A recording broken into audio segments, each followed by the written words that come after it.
Some things that we didn't know: there were 3 train cars of diethylene glycol. One of the cars completely spilled and 2 of them were leaking. This chemical is flammable, it's toxic, it's used in the manufacturing of plastics. It's also used in some brake fluids. Based on the tank car class, that's these things here, there is at least 16,000 gallons that were lost.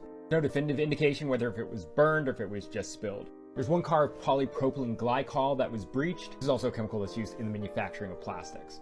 It is considered to have low toxicity to humans, however 16,000 gallons of it pouring into ground isn't great. There's 1 tank car of propylene glycol, not to be confused with polypropylene glycol, propylene glycol, or PG as people who vape would know. It's low toxicity, it's used in some food products, it's used in vape liquids, but again, 16,000 gallons of it pouring into the ground, not good. The butyl acrylate that they did mention earlier, there was 1 tank car, it was breached and then caught on fire. It's very flammable, so I assume that that has all been burned away. Talk about cars that we know burn. So we have 2 hopper cars of PE, that's polyethylene plastic. These are going to be hopper cars of little plastic pellets, used in a ton of different stuff, like all over your house, plastic bottles, toys. 4 hopper cars of what is labeled as polyvinyl.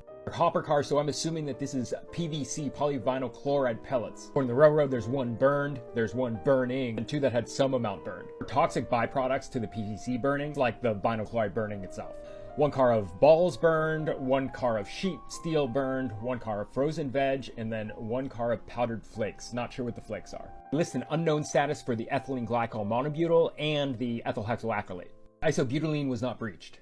Now this is the big thing. There were 2 cars of petroleum oil completely gone, and 3 that lost some amount. These kinds of tank cars can hold anywhere from 16 to 30,000 gallons. What we're really talking about here is an oil spill. 1 gallon of petroleum oil spilled can pollute up to 1 million gallons of groundwater.